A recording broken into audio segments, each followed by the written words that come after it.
The Pelicans blew a double-digit lead yet again, and a couple of quotes from Willie Green make you wonder if they can turn it around. I'll tell you what the Pelicans head coach said and why it's a problem in today's episode of Locked On Pelicans. Let's go.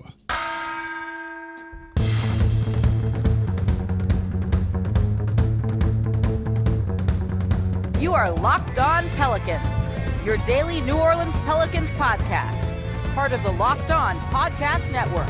Your team every day. Welcome to another edition of Locked On Pelicans, the daily podcast covering your favorite team, the New Orleans Pelicans and NBA, part of the Locked On Podcast Network, your team every day, available wherever you get your podcasts and available on YouTube. I'm your host, Pelicans Insider, credential member of the media, Jake Madison, at NOLA Jake on Twitter, here with y'all on this Wednesday, day after the Pelicans fall to the Memphis Grizzlies in overtime, 116-115, another blown double-digit lead. The Pelicans led by as many as 15 points in this one, taking a double-digit lead into the fourth quarter here. So we're going to break down what happened and why a couple of quotes from head coach Willie Green are actually really concerning when you look at it in the larger context of this loss, because there's a couple of lessons to be learned from this game, from really the whole season. And at this point, hearing these quotes, seeing these quotes, makes you wonder if the head coach doesn't really understand what's happening and why these things are happening. And if he doesn't, can the Pelicans get out of this mess? So we're going to break that all down in today's episode of Locked On Pelicans. And today's episode of Locked On Pelicans is brought to you by Gametime. Download the Gametime app, create an account, use code LOCKEDONNBA for $20 off your first purchase. And of course, thank you for making Locked On Pelicans your first listen today and every day. We are here Monday through Friday for y'all, breaking down everything you want to know about this Pelicans team, the good, the bad after another blown double-digit lead. Listen, Monday through Friday, become an everydayer, support the channel. Let me know in the comments down below on YouTube if you are an everydayer. We are here every single day as part of the Locked On Podcast Network, your team every day. So let's get right into it, right? 116-115 loss for the Pelicans in overtime to the Memphis Grizzlies, blowing a double-digit lead, 15 points, really in control of this game until the final 5 or 6 minutes where they let Memphis tie it up, goes into overtime, and they end up losing. So there's a couple of ways to look at this game, right? You want to do the glass half full approach. All right, the positive approach was the Pelicans played well, and they just threw it away late in the fourth quarter. And if they can figure that out, they're going to move on from there. And look, head coach Willie Green agrees with you, and I'm pulling these quotes from NOLA.com, and Willie Green says, quote, "For 3.5 quarters, our game plan discipline was at a high level. We were executing. As the game started to get a little close, they, the Memphis Grizzlies, upped their level of physicality, and we started to turn the ball over and let them right back in the game." End quote. So look, on the surface of it, and we're going to get below the surface here, Willie Green is correct. They were up. They were winning. They did enough to win the game by being up that much in the fourth quarter. Really as simple as that. They've also done this a number of times this season and then had those losses happen, almost snatching defeat from the jaws of victory. But what I think is really interesting, what he says here is for 3.5 quarters, and there's another quote that I'm going to use from Willie Green that's going to be in the next segment where he mentions 3.5 quarters again, right? For 3.5 quarters, our game plan discipline was at a high level. We were executing. And I think that's a misguided approach, because the way I look at this game, particularly the first quarter, they were not executing. They were not doing what they should do to win a game. And the fact that they were up by 15, double digits, I think could be chalked up to a little bit more luck than he wants to admit. If you look at the first quarter of this game, really the first half of this game, the Pelicans weren't fully in control. In fact, they lost the first quarter 24-19. If you lose the first quarter 24-19, can you really say for 3.5 quarters, when you blew the fourth quarter, you are in control of this game? I don't know. You're down 5 right there. And Memphis was playing and shooting terribly. So were the Pelicans, right? Pelicans shot 1 of 8 in the first quarter from 3. Herb Jones went 0 for 2. CJ McCollum 0 for 3. Najee Marshall 0 for 1. Trey made 1. Jose Alvarado 0 for 1. Brandon Ingram didn't take one. Zion didn't take one. Valanciunas didn't take one. They struggled. They shot 35%, 7 for 20 from the field in the first quarter. They had 6 turnovers in the first quarter. The Memphis Grizzlies had 4 blocks in the first quarter. They had 5 steals in the first quarter. The Pelicans had just 4 assists. Is anything they were doing there, they were 4 of 7 from the free throw line. Does anything they did in the first quarter make you feel like they were executing their game plan or doing something to win the game? I don't. And if Willie Green thinks that first quarter was good, he is very misguided. Again, the starters were bad. They've been bad. The starting lineup of CJ McCollum, Herb Jones, Brandon Ingram, Zion Williamson, Jonas Valanciunas has had a net rating this season. BI was 1 of 4, including getting some of his shots blocked. Because the spacing has been terrible because there's not enough three-point shooting. The starting lineup went 0 for 5 from 3. Look, at a certain point, this isn't working. Your starters should be winning the minutes for you. It shouldn't be your bench that wins the games for you that has a positive plus minus. It's supposed to be your starters. Then your bench comes in and you hope they don't completely blow it and just maintain the lead or lose it a little bit. It shouldn't be the other way around where they make up for the negativity that is the starters right now. So when Willie Green says, for 3.5 quarters, our game plan discipline was at a high level, we were executing, they did not execute in the first quarter.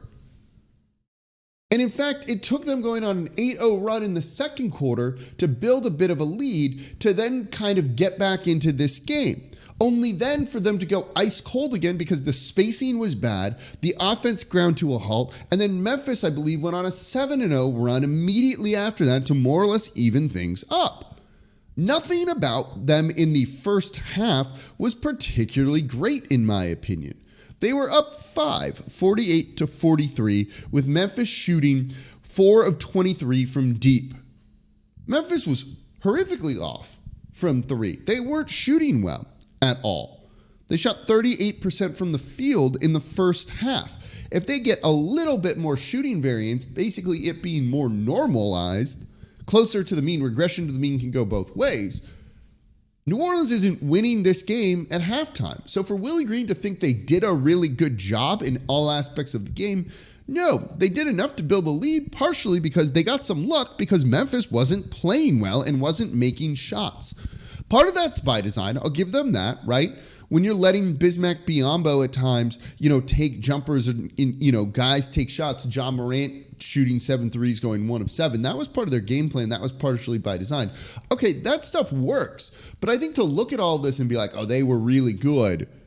No, not at all. Even with a 15-point lead, you could see the process to get there was absolutely flawed. So instead of looking at the results, and this is why on the show I regularly say, look at the process over the results, Willie Green is looking at the results, not at the process, because there's enough data out there, particularly in this game, to say, no, this wasn't working. So when they blow this fourth quarter lead, when variance kicks in, right, things get normalized, they lose. And it shouldn't be a shock. There's a couple more quotes from him that show maybe they're just really not getting that. I want to look at that coming up because changes have to be made, I think. And if they're not going to do that, we're going to have a problem here, and this team is going to struggle, and that's why the show we did yesterday was maybe we need to have a cold hard truth of this team isn't a contender because there's flaws with the roster unless you really make some dramatic changes to your rotation and other things because some of the lineups were bad. I'll go into more of the bad lineups that we saw that are playing significant minutes in tomorrow's show, but certainly this is becoming a problem for the Pelicans now, and it's a reason why they blew another double-digit lead. So coming up next, more quotes from Willie Green that should make you concerned about the rest of this Pelican season. That's coming up here next in today's episode of Locked On Pelicans. Right now, though, I'm excited to tell you about eBay Motors because our partners at eBay Motors have teamed up with Locked On Fantasy Basketball host Josh Lloyd to bring you some of the best fantasy picks each week all season long. So whether you're prepping for a daily draft or scouting the waiver wire, every week we're going to provide you with the players that are guaranteed to fit your roster. So let's see who Josh has picked out for us on this week's eBay's Guaranteed Fit Fantasy Picks of the week.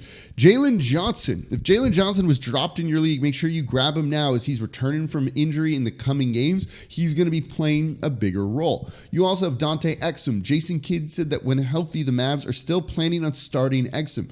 His shooting will regress, but that role is enticing. So, Josh Lloyd from Locked On Fantasy Basketball is here to help you win your fantasy championship, and eBay Motors knows a championship team is about each player being a perfect fit. Same with your vehicle. I work on all of my cars. I'm restoring a basically 50-year-old car right now. It needs parts. My daily driver Jeep needs parts. When I want to upgrade the parts, I got to take another part off, which means you got to put a part back on. If that part doesn't fit, your ride isn't on the road, and what good is it doing there for you? And that's why I shop at eBay Motors. With over 122 million parts for your vehicle, you can make sure your vehicle stays running smoothly. Brake kits, LED headlights, roof racks, bumpers, whatever it needs, eBay Motors has it. And my favorite part with eBay's guaranteed fit, it's guaranteed to fit your vehicle the first time, every time of your money back. And at the prices, you're burning rubber, not cash. So keep your vehicle on the road over at ebaymotors.com. eBay guaranteed fit available to U.S. customers. Eligible items only. Exclusions apply. And thank you for making Locked On Pelicans your first listen today and every day. We are here Monday through Friday for y'all, breaking down everything you want to know about this Pelicans team, the good, the bad, like this loss. We're going to dive deep into the stats and the lineups in tomorrow's episode of some that are playing way too many minutes that the team needs to get rid of. I wonder if head coach Willie Green is going to do that, because I have serious questions after this in his comments after the game. So make sure you become an everydayer so you never miss an episode. We are part of the Locked On Podcast Network, your team every day. That's going to be coming up. You don't want to miss tomorrow's show. So let's get into this game a little bit more. Again, a 116-115 loss to the Memphis Grizzlies in overtime. The Pels do some things right. We're not going to be super negative here. Well, we're going to be negative in today's show. As I've said, they still have a winning record. They're doing some things right. It's more just little tweaks they need to make that maybe just maximize what they have here, and they can start being a little bit more consistent. But changes need to be made, certainly. Are they going to figure that out, though? You know, Willie Green says they must. And here's a couple of quotes that I find kind of interesting here. Willie Green says, "It's our free throws, our execution. It's our turnovers. It's not one guy. It's all of us. We have to learn from this. We're in it together. We have to figure it out together," end quote. He goes on to say, quote, "This is where we have to grow. We have to learn to get to our spots, execute with force and pace, make solid passes. Then when we get to the free throw line, make our free throws. For 3.5 quarters, we did it. For the last 5-6 minutes, we didn't," end quote. So as we just explained in the first segment, they didn't do this for 3.5 quarters. They blitzed them kind of in the second quarter a little bit, in the third quarter. Second, how do you learn from this? What do you learn from this? What is there more to learn when the starters continually have a negative net rating or lose their minutes and you rely on the bench? What is that telling you? What is there to learn from and grow from this, right? Why are the starters in the negative? I'd argue it's spacing. Why do the Memphis Grizzlies have that many blocks in this game? Because the spacing was terrible. They had 17 blocks. 17 blocks. Think about that for a second. 17 blocks, 10 steals for the Memphis Grizzlies. Does a good offense allow the opponent to get 17 blocks and 10 steals? No. The starters have been losing their minutes because the offense is bad, because the spacing is bad. How many times is Zion Williamson out there with one shooter? You want to slow down Zion, put a ton of bodies at the rim, because teams aren't scared of literally anybody else. Herb Jones is not being guarded on the perimeter right now by anyone from the Memphis Grizzlies. It's just a fact. So to regularly run some of these lineups out there, and again, we'll look at these more tomorrow and the stats behind them, is just frustrating to see. And he says, we need to learn to make better passes. You're never going to make better passes when there's no space. You're not going to score at the rim easier, which is what they need to do, when there isn't any space. It's really as simple as that. How do you coach up better free throw shooting? Right? The Pelicans in this one from the free throw line, 21 of 33. They've been bad all season long at it. If there was a magic trick to fix this, it would have been waived by now, or a magic wand that could fix this. It would be waived by now, right? Maybe there need to be bigger changes than just execute better. That's what gets really frustrating here. CJ McCollum gets it. He said after the game, quote, "I'm going to the film. We've got to do a better job at an organizational standpoint. We're putting the ball in our best players' hands. It's just about making sure the spacing is right and who we want to be the next pass, just little stuff like that. Then we got some decent looks and some of the possessions were awful and just figuring out our matchups," end quote.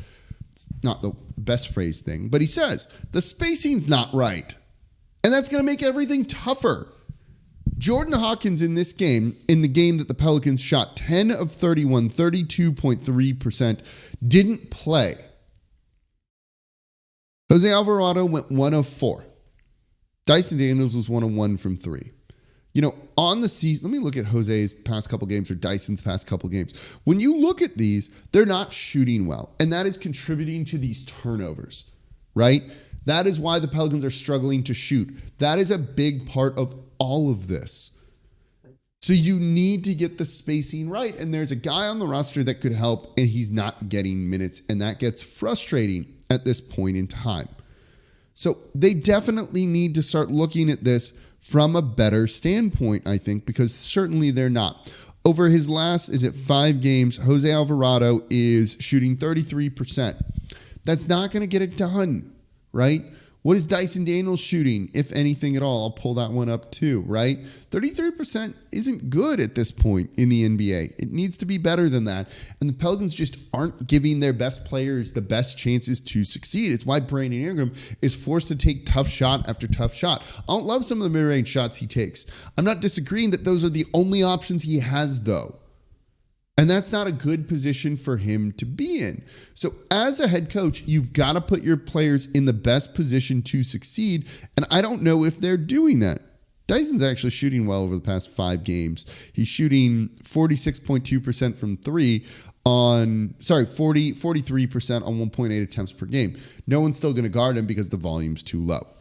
That's the problem here, right? That's where some of the roster problems are. They just don't have the guys that are big difference makers to come off the bench. It's, again, why I pushed back that while I like all of these players, Jose, when I'm in my studio, you see the jersey behind me, is arguably my favorite player on the team.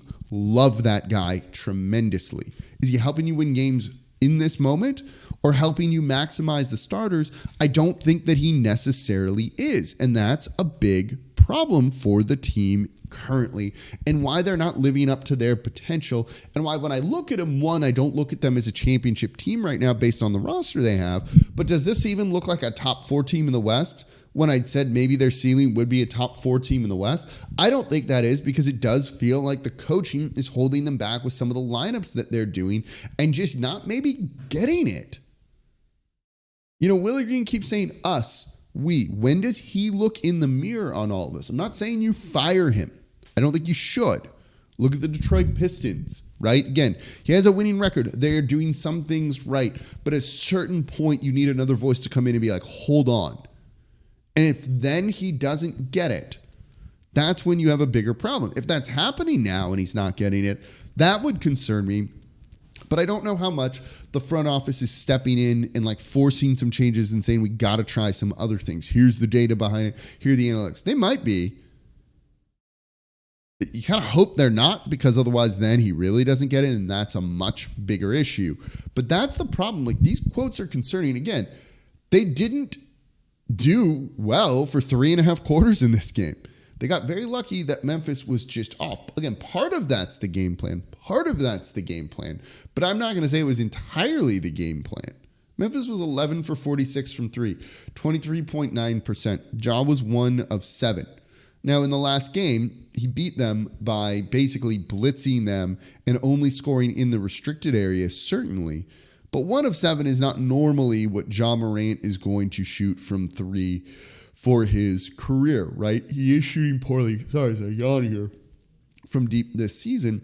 But he, while not a good 3-point shooter, shoots usually better than 18%. That's what he's shooting this year. He makes a couple more threes, 2 of them. This looks entirely different if he's 3 of 7 from deep. So I like some of the game plan, but you also need to go score more, because then you don't get stops when guys step up like John Morant did, and he got into the lane and scored at the rim in the fourth quarter. Again, you end up losing a game that was very winnable. So those quotes from Willie Green really do have me concerned about the future of this team if they're going to make the right kind of changes. And in tomorrow's show, we will look at some of the lineups that aren't working and are working, and maybe we can provide some ideas of what the rotation should look like, some of the minutes that guys should be getting. So we'll be talking about all of that in tomorrow's episode of Locked On Pelicans. So let's switch gears, because this was a very frustrating game. I don't think this team is maximizing their roster, and they're just not setting these guys up for the type of success they have. You can win games. You can even get double-digit leads, but you're not going to be a championship contender. You're not going to be a top 4 team in the Western Conference if this is what you're doing. And that's disappointing, because the talent's here for it. And it's going to end up, if they keep going like this, going to end up being one of those seasons where we're going to be very frustrated at the end. But there was some good news for the Pelicans. It just came out in the form of a press release regarding the Smoothie King center name. I do want to discuss that, because I do think it's important. That's coming up here next in today's episode of Locked On Pelicans. Right now, though, I'm excited to tell you about Gametime. I literally just used Gametime to buy Saints tickets the other day. I was going to SoFi Stadium, and I didn't know where to sit. I didn't know what was a good deal or anything. I've never been there before. You know, my first experience in this awesome place, I want to go have good seats. So I use Gametime, because they made the ticket buying experience so easy and not frustrating at all, right?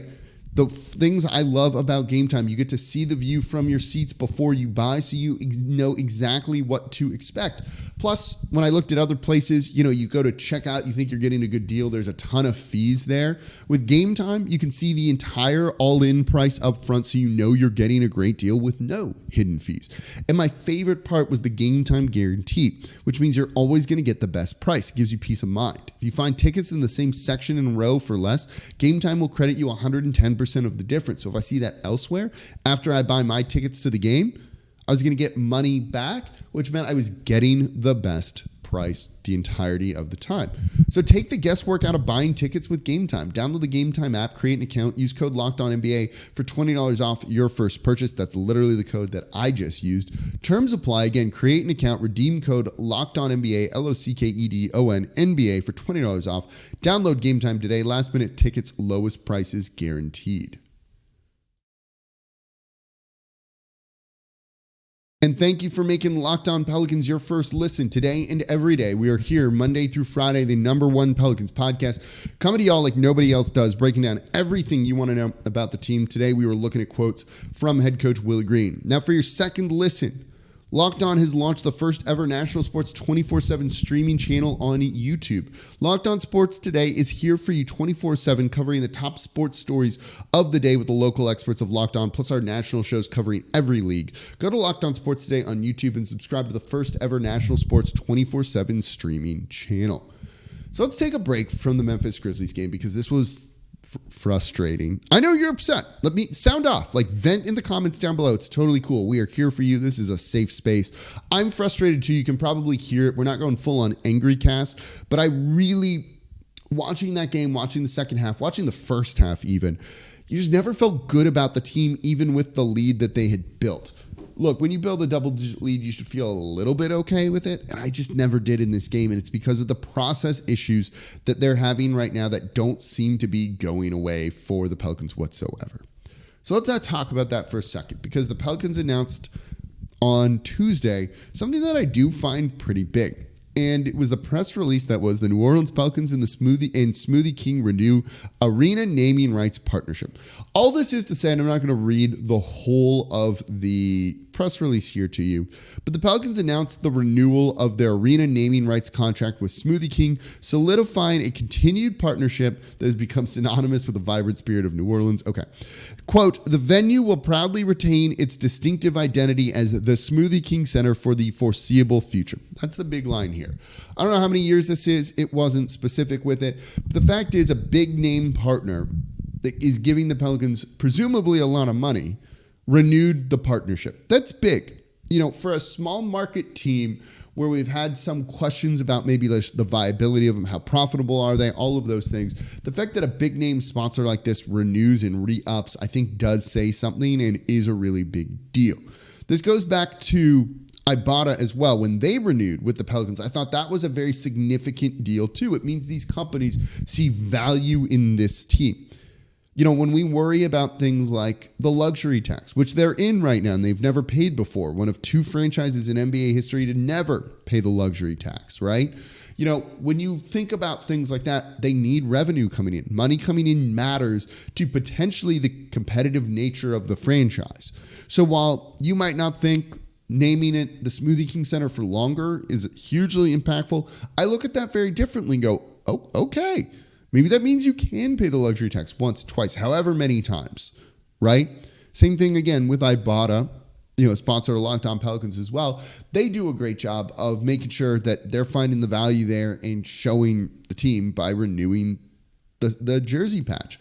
I think those are both very significant things when it comes to this team and everything that they're trying to accomplish with all of that. So that's a very important thing. So hopefully this means, they continue to stay in good financial health because they're run separately from the New Orleans Saints. They got to generate their own revenue. They need to do all of these things. So to see the Pelicans do that is great. One thing that's also, I noticed this the other day, and this should have been a tip that maybe this announcement was coming. I started to see more signage in the Smoothie King Center for calling it the Blender. I think it had been kind of colloquially, like informally named the Blender by a lot of people. Good friend of mine, T-Bob Abear, always loves to call it the Blender, which I think is a great name. But I don't think that had been like an official calling it of the Blender or anything like that. I don't remember seeing that in a press release. I don't even remember seeing like signage and stuff around in the Smoothie King Center calling it the Blender. It is specifically referred to as the Blender a couple of times in the press release here, and you started to see some signs about it the other day. So I guess they're going to really kind of lean more into it and call it the Blender. So that might mean we call it the Blender here on Locked On Pelicans and, in social media when I use that and other things instead of calling it the SKC or the Smoothie King Center. Just something I noticed, and I meant to ask about it here. I almost tweeted about it the other day, and I would have looked really smart had I done that, because now you see this release, and I wonder if as they were negotiating this, they wanted to call it that more to kind of sound with, just tie into Smoothie King with everything with that too. Another thing that I do think is actually kind of impressive about the Smoothie King Center re-upping of the naming partnership with everything here is also that Smoothie King used to be headquartered out in Metairie, I believe. So local, we'll call it a New Orleans company, even if it was technically in Jefferson Parish with all of that. But I believe they've relocated and moved most of their operations to like Texas, Plano, Fort Worth, like one of those places. So for them to not really have the kind of same presence, even though they were founded in New Orleans, that they once had, and still want to re-up and renew, says something about the value that they're getting when it comes to the Smoothie King Center and the name and the partnership that they have here. So I do think that also says something too. If they were still headquartered here, that would be one thing, but I don't believe they are. They might still have a presence here, but I believe it's elsewhere now. You can correct me if I'm wrong in the YouTube comments. Don't 1000% hold me to that, but I believe that's correct as well. So let me know what you think about this game. 116-115 loss for the Pelicans. Are you more or less concerned about head coach Willie Green after this? Because I am more concerned. I'll give you some lineup data that illustrates how bad things have been and what could work for the Pelicans in tomorrow's episode of the show. So make sure you're an everydayer. We are part of the Locked On Podcast Network, your team every day. As always, I'm your host, Jake Madison, at NOLA Jake on Twitter, and we'll be back with y'all tomorrow.